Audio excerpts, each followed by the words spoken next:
Welcome everyone to my first video post about books that have changed my life. Now, I decided to do this because, as my wife will tell you, I'm a prodigious reader and I love looking at particularly the literature around personal development, about the psychology of performance, etc. And I've collected such a huge library and I've read so many books that, and I've, as you know from my Instagram account and other places, I love to give that information out. But she suggested that it might be a great idea if I point to the information that has changed my life and has had such an impact on me, and where I feel that the best information lies, where the most impact has been gained. So this is the first in that series, books that have changed my life. And we're going to start with, probably for me anyway, and for many people, the granddaddy of personal development and of inspiring literature, and that is Think and Grow Rich by Napoleon Hill. I've got this is a modern copy, modern version, and there's a few versions actually that have been kind of rethought, and you can get those as well. But this is in the original words by the original author, and I first came across this book when I was about 14 years of age. I went to a personal development weekend that my mother's a business that she was involved with was putting on, this personal development weekend for the staff. And I went along as a 14-year-old because she thought it'd be good for me, and my older brother came as well. And we were there in a room with about 30 adults, not really knowing what we were there for. We had to come well dressed and all that. And the weekend was inspiring. We were exposed to a lot of inspiring people. Earl Nightingale, I can remember, other guys that you've probably heard of, and one of the guys was Napoleon Hill. And some of the concepts from this book were actually talked about in that weekend. And so I left the weekend and decided to read the book. And to be honest, I read it, I liked it, I got some of the ideas, but some of it went over my head. I wasn't really quite in the place to kind of comprehend it all. But that's okay, because I came back to this book many times over the next 20, 30 years. And each time I did, I gleaned more from it. I got more from it. And it's had a huge impact on my life. So I'm just going to summarize the chapters a little bit and give you a bit of insight into the book. And I hope that you will decide to get the book yourself and expose yourself to the concepts and ideas that I think really will be the bedrock or the foundation of you going forward in your life to greater success and greater fulfillment and greater achievement. Napoleon Hill went to interview Andrew Carnegie. Now, so this is back in the 1930s, I think it was about 1908. I think it was like really early. And his magazine that he was a journalist for had asked him to go and interview Andrew Carnegie. Anyway, in the process of this interview, it wasn't an interview, it turned into a weekend that he spent with Andrew Carnegie. Andrew Carnegie challenged him to go out to the brightest minds, to the most successful people of that age, and glean from them the secrets of their success. Now, this project turned into probably a 20-year marathon for Napoleon Hill. But the book that he produced, or the biggest selling book that he produced on these concepts, was Think and Grow Rich. And to this day, it continues to stand as one of the hallmarks of the personal development literature. So, what are the concepts? Let's talk about them. He talks about in the first chapter desire. And as we know from many of the modern authors, that if you don't have a good enough why you're doing things, then you're unlikely to sustain the energy needed to achieve something of significance. I think Simon Sinek wrote, if you start with why, start with why you're doing this. And that is about building desire. If you've got a powerful why and a powerful desire, then you're going to pursue achievement. You're going to pursue things in your life that are going to take you out of your comfort zone, because you're going to need that. You're going to need that strong desire. It's interesting, and I'm going to review this book too. Dan Pink wrote a book called Drive. What motivates us? And the three key things that motivate us are autonomy, mastery, and purpose. When we have purpose, it inspires us to our best performance. So I challenge you to look at what do you really desire? What do you really want? Really, really want? To bring that into focus and to make that a motivation that is going to sustain you through the hard and difficult times that are going to come. And faith in yourself, faith in something probably outside yourself. Where is your level of faith? If you don't have enough faith in yourself, your capabilities and abilities, then you need to bring that into growth. You need to stimulate that sense of faith in yourself and in something outside yourself that's going to help you on the journey, sustain you on the journey. He talks about auto-suggestion.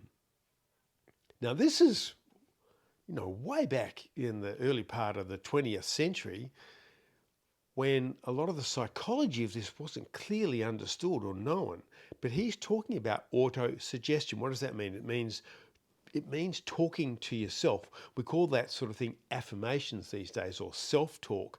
The use of visualizations. They're things about you talking to you, creating a subconscious picture that dominates your subconscious, such that it unconsciously motivates you to continue to perform well and to do well, and to raise the image of yourself, your self-image and your self-esteem.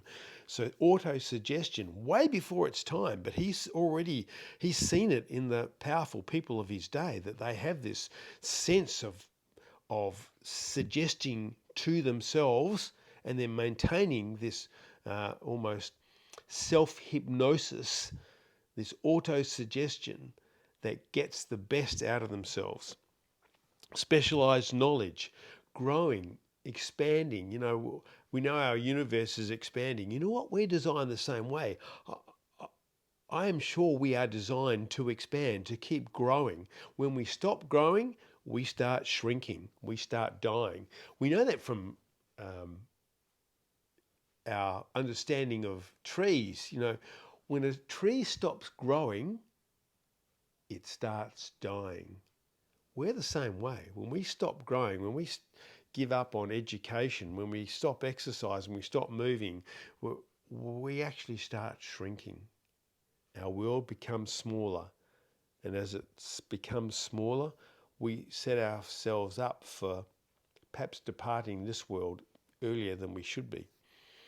So specialized knowledge, gaining knowledge, it also becomes the skill set, the knowledge set that the greater world, the world outside of yourself, wants to know and is willing to pay you to learn. So when you develop your skill set to the point where the world wants your skill, wants your knowledge, and are willing to pay for it, you are set for life. Imagination. He talks about the power of our imagination. It wasn't interesting. I think it was Einstein who said that imagination is more important than knowledge. Why? Because it takes us outside of our comfort zone. It allows us to set goals. It allows us to dream and have visions of a world that is greater than the one we live in.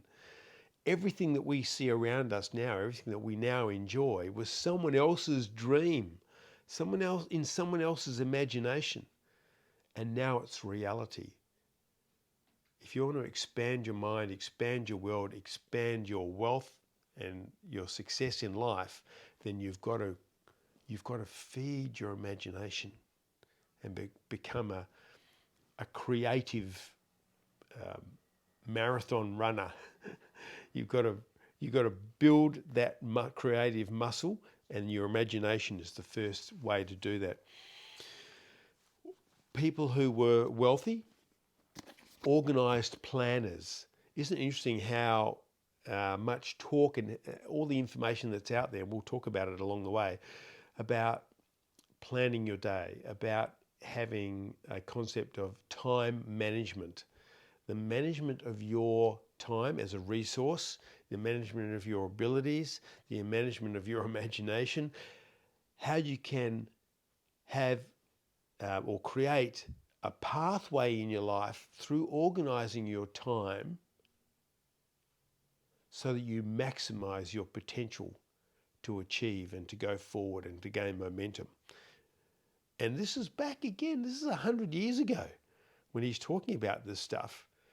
And the modern personal development and achievement literature is filled with this stuff. It expands on the stuff that he was talking about way back in this book.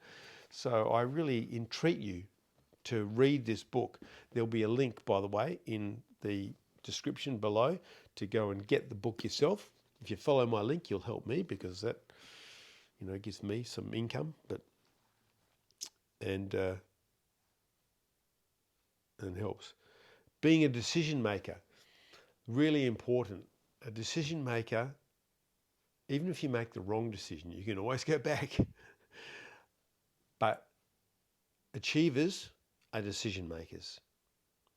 They take in the information they need. They certainly think about it, ruminate on it, but they make reasonably quick decisions. Why? Because when you make quick decisions, you get movement. Movement creates momentum. Momentum, really powerful. We as human beings, we get more dopamine, one of the brain chemicals that is a motivating chemical, when we perceive that we are making progress. You cannot make progress if you're not willing to make decisions and to give yourself momentum. And yeah, if you make a wrong decision, that's okay. It's still progress, because you learn from your mistakes and you're in a better place to go forward from your mistakes. So be a good decision and a quick decision maker, and persistence. All the literature on perseverance and persistence, on grit, on going through the hard slog and keeping going.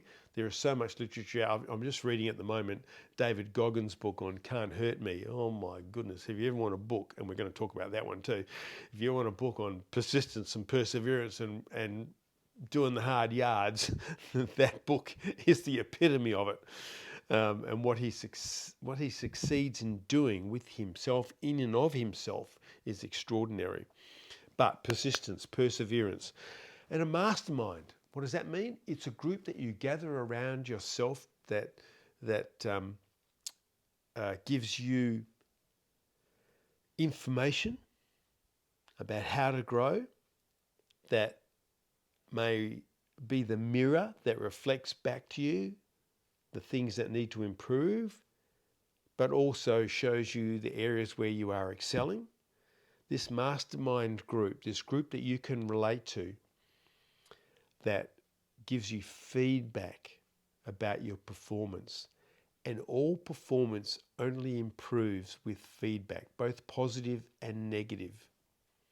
If you gather a mastermind around yourself, a group of people that can help you see the positives and the negatives of what you're doing and where you're going, you are going to empower yourself. And also that mastermind can contribute to expanding your sense of where you are going. It can feed your imagination. You feed off each other. That is that dynamic, that community dynamic where ideas start flowing in a communal setting. Very powerful. So build yourself, get yourself a small group of like-minded people that are your mastermind, that are going to feed your future. He talks about sex transmutation. Now, this is an interesting one. But really what he's talking about is the power of our sexuality, of our sexual energy, but turning it into focusing that energy. I mean, it's a powerful energy. Let's face it, it's there to continue the species, and it's pretty powerful across nature, and it's pretty powerful in us to find a mate, to continue to produce progeny, to continue the species. But there's also, and we can let that run rampant. Sometimes if let run rampant, when it's out of control, it can really be a messy thing to deal with. But if you bring it under control, you can use that energy to focus your mind, to focus your energy,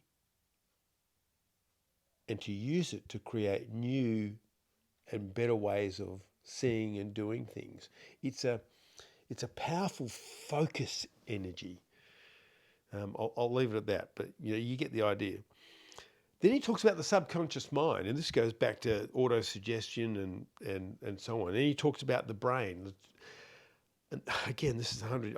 I'm staggered that the concepts that he gleaned from these people that he interviewed, the power of the subconscious mind. We all run on programs. We all run on habits. We all run on a program that has been, particularly in the first 6 to 10 years of life, that has been instilled that we don't even recognize we're running on. But that subconscious mind is really powerful. If we can reprogram, and we can, that part of our mind, wow, it is a powerful force in taking us forward in our life. And linked to that, again, developing this sixth sense. And he talks about it, and I guess, if you're not into religion, spirituality, it kind of incorporates that to some extent, but it's this understanding that there is, and quantum physics talks about this. There's some link between us all, and there is almost this, super conscious mind out there that seems to, when we are focused on going somewhere, when we focus our energy on going somewhere, we seem to create these links, this serendipity with our environment and other people that is almost the sixth sense that helps us in the achieve and go in the direction that we want to achieve and to go in. I know it sounds a bit woo-woo, but many of you would have even experienced this. You've had the thought about someone that you haven't seen in ages, and all of a sudden you bump into them at the shop, so they call on the phone. These sort of serendipitous things that seem to happen. Coincidence? Or is there something that links us together that by our thought and our emotion and our action, the ripples that go out create further links? I think there is. It's certainly been my experience. And then the final chapter, he talks about outwitting fear. We all have fear. Fear, in many ways, dominates our life. And, in recent years, we've had a lot of fear. Fear of diseases, fear of war, fear of economic collapse, all those sorts of things. And they can... Fear is meant to be there so that we can avoid danger. But in many of us, we let our fear avoid life and the potential to grow, change, to be more, and to prosper. So he talks about how to outwit the ghosts of fear, that may hold us back. So, Think and Grow Rich. I think a brilliant book and worth rereading every so often, because you will find that you glean more from it over time. So, Think and Grow Rich. Grab your copy from the link in the description. I don't think you'll be disappointed, and you will hear so many of the people out there in the personal development world and the high achievers that you think of and know of, the names that are very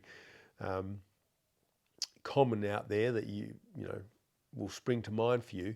You will find so many of them have read and started with reading this book.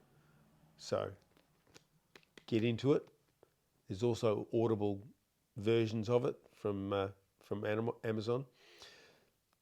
So catch you on the next episode, where I'm going to do another classic called The Power of Positive Thinking by Dr. Norman Vincent Peale.